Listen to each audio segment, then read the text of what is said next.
president. Joining our discussion now is a Democratic Congressman, Jamie Raskin from Maryland. He's a member of the House Judiciary Committee and the House Oversight Committee. Thank you very much for joining us tonight, Congressman Raskin. Delighted to be with you. I want to start with Professor Tribe's view of this emolument situation involving Mike Pence, and let's do full disclosure for the audience that you're a former student of Professor Tribe's at Harvard Law School. You are yourself a constitutional scholar. What do you make of the emolument intersection with Mike Pence staying at Donald Trump's hotel in Ireland? Well, this has been the original sin of the Trump presidency. They've been using the White House as a money-making instrument for the president and his family and his business. It's a for-profit enterprise that they've got going, and Professor Tribe is right, and I say that not just because I hold him in very high regard and esteem, but the language of the domestic emoluments clause is clear. You're limited to your salary in office. Look, before the framers wrote the Constitution, it was all monarchy, and all of the kings and princes ran their governments as money-making operations. They were trying to make as much as they could. They wanted to, continue to accumulate wealth. Our framers wanted our president to be a servant of the Congress and the people who takes care that the laws are faithfully executed. You don't go into that in order to make money while you're in office. You're limited to your salary. It can't be increased. It can't be decreased. And you cannot take other money from the government. Every time they go to Mar-a-Lago, the Secret Service, the FBI, the Department of Defense, the White House officials are spending $50,000, $75,000, $100,000 every weekend. And he's spent 1 out of 3 days at Mar-a-Lago or another Trump property. Imagine, Lawrence, if the Obamas, rather than spending 2 weeks out of the year in Martha's Vineyard, spent 4 months out of the year in Martha's Vineyard, and everybody who went from the government had to stay at the Michelle and Barack Obama Hotel in Martha's Vineyard. I mean, the Republicans would be staging sit-in strikes demanding impeachment of the president for that ripoff of the taxpayers, and yet that's what they're trying to get everybody conditioned to, that it's okay for Trump just to take the taxpayers for a ride every weekend.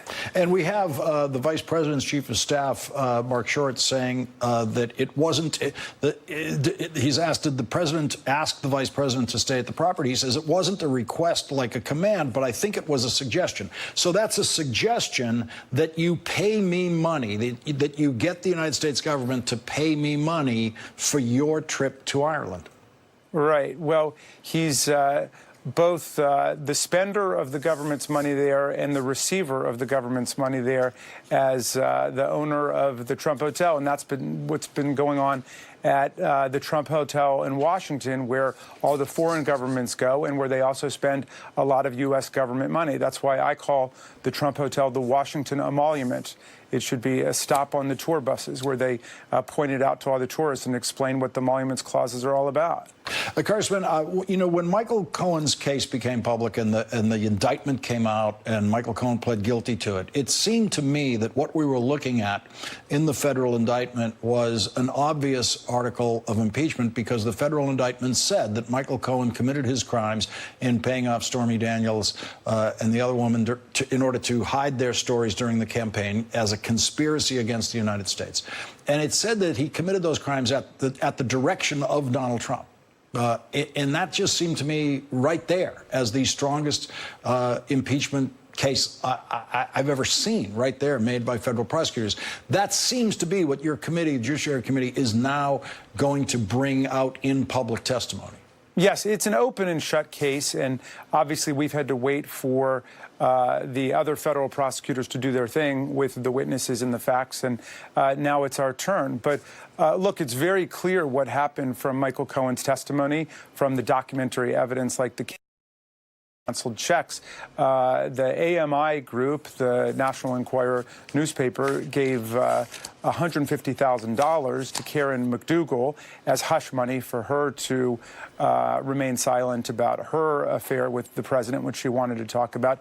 And then Donald Trump reimbursed Michael Cohen $130,000 for money that he had paid to Stephanie Clifford, Stormy Daniels, for her silence about her story about the president. These are illegal corporate contributions, illegal conduit contributions. They are contributions 30 or 40 times above the federal max, and they are also unreported contributions. So if they were committed deliberately, which almost certainly they were, that is with consciousness of guilt and an attempt to circumvent the law, then they are felony crimes too. So this really is a conspiracy, and the president is at the heart of the conspiracy. And of course, the Republicans impeached Bill Clinton for far less. They impeached him for telling one lie about an affair, and here we have multiple campaign finance felonies committed in pursuit of a whole series of lies about affairs. Who is on your witness list for this testimony? Well, the witness list has not been drawn up yet, but you know, the key players are known. You know, from AMI.